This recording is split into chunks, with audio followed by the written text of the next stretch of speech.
अभी आपने senior DM साहब और डीएमई CNW साहब को सुना। उन्होंने आपको फ्लैट टायर के ऊपर पूरी डिटेल में जानकारी दी है और इसी कड़ी को आगे बढ़ाते हुए मैं आपसे एक JPO जो कि लास्ट ईयर हेडक्वार्टर द्वारा, नॉर्दर्न रेलवे हेडक्वार्टर द्वारा जारी किया गया था, ये मेरे हाथ में आप देख सकते हैं। ये JPO में फ्लैट टायर के बारे में पूरा विवरण दिया गया है और ये आप लोगों को सर्कुलेट भी किया गया था और मुझे उम्मीद है कि आप लोगों ने इसको पढ़ा होगा और अपनी जो सेफ्टी मीटिंग्स वगैरह में आपके TAs SS ने आपके साथ डिस्कस भी किया होगा। साथियों, आज मैं आपके साथ इस JPO के जो इम्पोर्टेंट इसमें जो पैराज हैं वो कुछ पैराज आपसे मैं शेयर करूंगा। बेसिकली ये जो JPO है ये इसने जो पूरा जो सब्जेक्ट मैटर है फ्लैट टायर का उसको 3 भागों में बांटा है, A, B एंड C। जो पार्ट है उसमें तो प्रिवेंटिव मेजर्स हैं जो फ्लैट टायर की रोकथाम के लिए जो उपाय हैं, और बी जो पार्ट है उसमें फ्लैट टायर को डिटेक्ट कैसे करना है आप लोगों ने, और जो सी पार्ट है उसमें यह है कि डिफरेंट जो डिपार्टमेंट का स्टाफ है रेलवे का, उसका क्या रोल रहेगा जब किसी गाड़ी में आप लोगों ने फ्लैट टायर डिटेक्ट कर लिया, पता चल गया कि गाड़ी में फ्लैट टायर है, तो तब उसका जो फॉलोअप एक्शन है वो क्या रहेगा।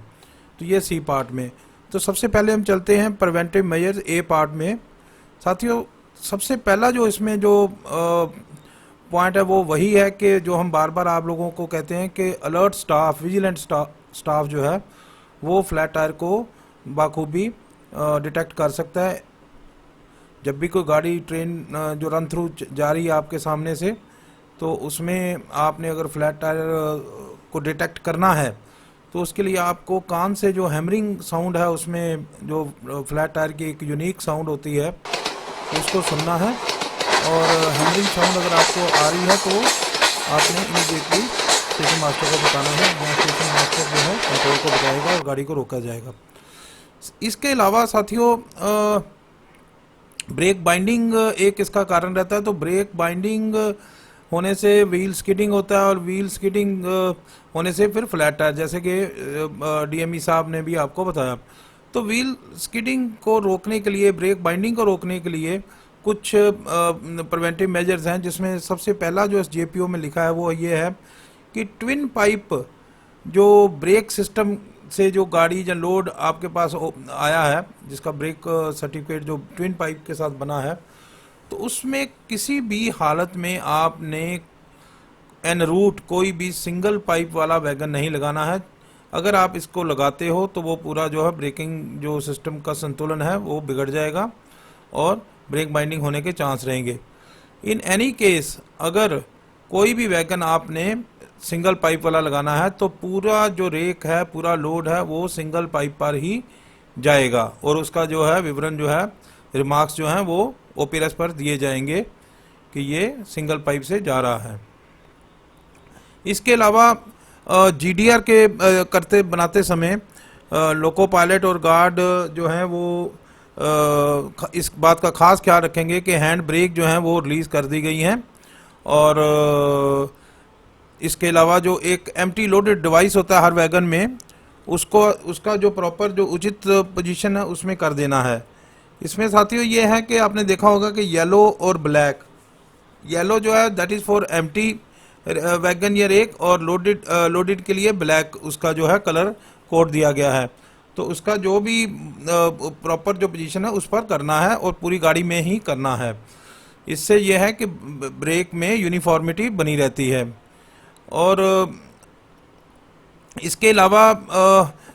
कई बार क्या होता है कि किसी वजह के कारण आपको जो किसी वैगन को आइसोलेट करना पड़ता है, और जो डिस्ट्रीब्यूटिव वाल्व होता है उसकी जो आइसोलेटिंग कोक होती है उसको ऑपरेट करना पड़ता है। और अगर आपको ये आपने किया है तो उसके बाद जो है आपको उस पर्टिकुलर वैगन को रिलीज भी करना है। ये बहुत खास ध्यान में रखने वाली बात है। और ओपीरेस जब आपका हो रहा ब्रेक पावर सर्टिफिकेट बनने से पहले लोको पायलट साहब इस बात का ख्याल रखेंगे कि जो एयर फ्लो इंडिकेटर है वो जो उसकी नीडल है वो लाल सुई जो फिक्स्ड होती है उसके साथ कोइंसाइड कर रही है, जिससे ये पता चलता है कि कोई भी एयर प्रेशर की लीकेज नहीं है। ये खास ख्याल रखना है, अगर लीकेज रहेगी तो फिर भी जो है ब्रेक बाइंडिंग होने का चांस रहता है। इसके अलावा साथियों, जब किसी गाड़ी में loco pilot full break apply करता है तो उसके बाद उसमें जो एक एडिक्वेट रिलीजिंग टाइम होता है वो ज़रूर देगा, उसके बाद ही दोबारा जो है गाड़ी को चलाएगा। और इसमें एक और जो खास बात मैं आपको शेयर करना चाहता हूँ कि इस जेपीओ में एक रेलवे बोर्ड की लेटर है जो कि नंबर 951/8 है, जो कि 3/3/2011 को सर्कुलेट हुई थी, जिसमें कि कहा गया है कि जो लॉन्ग हॉल है उसमें ख़ास तौर पर जब फुल एप्लीकेशन ऑफ ब्रेक होती है तो तब तक लोको पायलट दोबारा उसको गाड़ी को नहीं चलाएगा जब तक कि इंजन में जो लीडिंग इंजन है उसमें प्रेशर जो है 5.0 kg पर सेंटीमीटर स्क्वायर और लास्ट में जो ब्रेक है उसमें जो प्रेशर है वो 4.7 kg पर सेंटीमीटर स्क्वायर क्रिएट ना हो जाए, तब तक उसे ट्रेन रनिंग के दौरान लोको पायलट जो है डायनामिक ब्रेक का इस्तेमाल करेगा। और एक और जो चीज़ है कि ग्रेडियंट सेक्शन पर लोको पायलट को इस बात का पूरा ख्याल रहना चाहिए कि उसका जो लोको है वो ग्रेडियंट सेक्शन को क्लियर कर पाएगा या नहीं। अगर वो कॉन्फिडेंट नहीं है लोको पायलट तो वो पहले से ही बैंकिंग इंजन जो है वो मांगेगा कंट्रोल से, ताकि उसकी जो राइट पावरिंग हो सके। और इसमें डिविजनल कंट्रोल ऑफिस भी इस बात का ख्याल रखेगा कि बैंकर टाइमली प्रोवाइड किया जाए। और इसके अलावा साथियों, अगर किसी वजह से किसी ग्रेडियंट सेक्शन पर या लोको में कोई प्रॉब्लम आने की कोई लोड स्टालिंग हो जाती है ब्लॉक सेक्शन में, तो लोको पायलट अनड्यू एफर्ट नहीं लगाएगा कि उसको दोबारा रीस्टार्ट करने का। और जिससे क्या होता है कि व्हील स्लिपिंग होता है और व्हील जब एक ही जगह पर घूमता है तो फिर वो गड्ढा पड़ जाता है, ट्रैक भी डैमेज करता है। तो अनड्यू एफर्ट बिल्कुल नहीं लगाना जब भी लोड स्टालिंग हो। साथियों, इसके अलावा PWI जो स्टाफ है उसको भी इस बात का ध्यान रखना चाहिए कि ग्रेडियंट से पहले स्पीड रिस्ट्रिक्शन, जो टेम्परेरी स्पीड रिस्ट्रिक्शन है, वो कम से कम लगाएं, और अगर लगानी भी है तो उसका जो ड्यूरेशन है वो कम से कम हो और नॉर्मल स्पीड की जा सके। और जो है सबको, जितना भी स्टाफ है किसी भी डिपार्टमेंट का, उसको फ्लैट टायर के ऊपर जो एजुकेट करने की भी ज़रूरत है, अवेयरनेस क्रिएट करने की भी ज़रूरत है। तो ये तो हो गया प्रिवेंटिव मेजर्स। अब साथियों आगे चलते हैं कि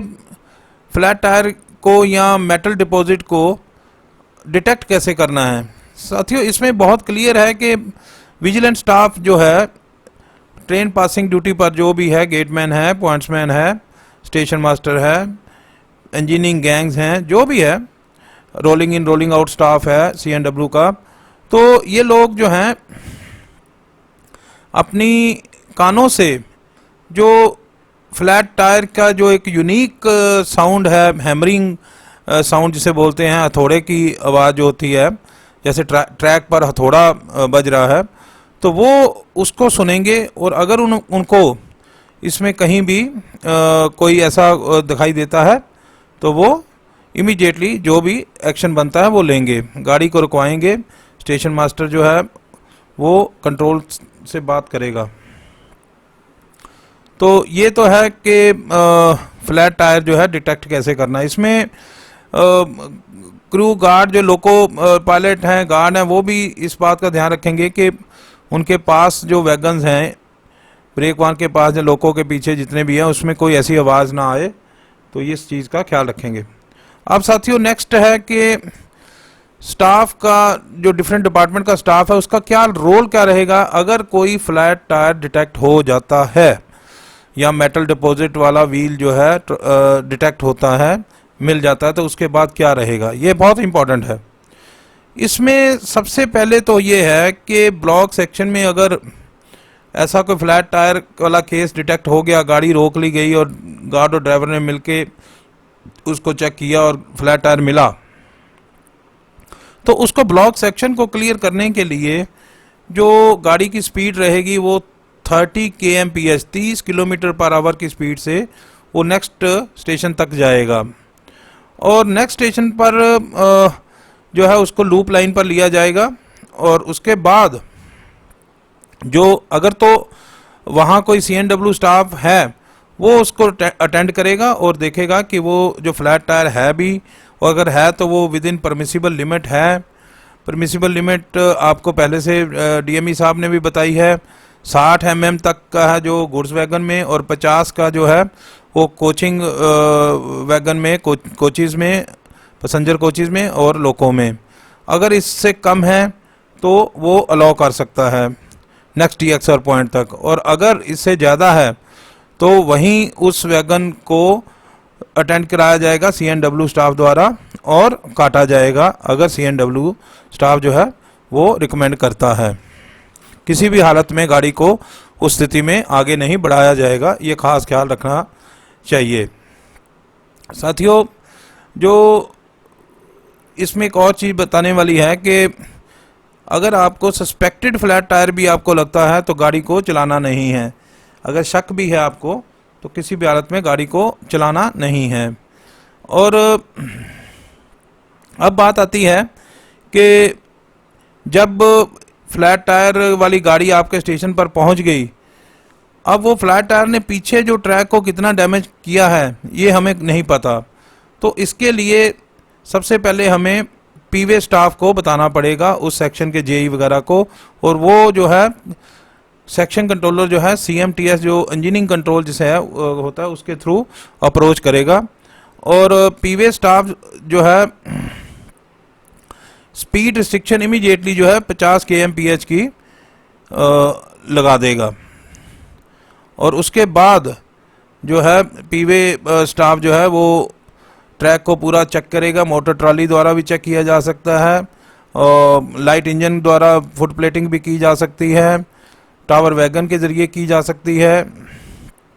और जब तक USFD की टेस्टिंग ना हो जाए, जिससे कि रेल में ब्रीक से ब्रीक जो माइनर से माइनर जो क्रैक है वो भी डिटेक्ट हो जाता है,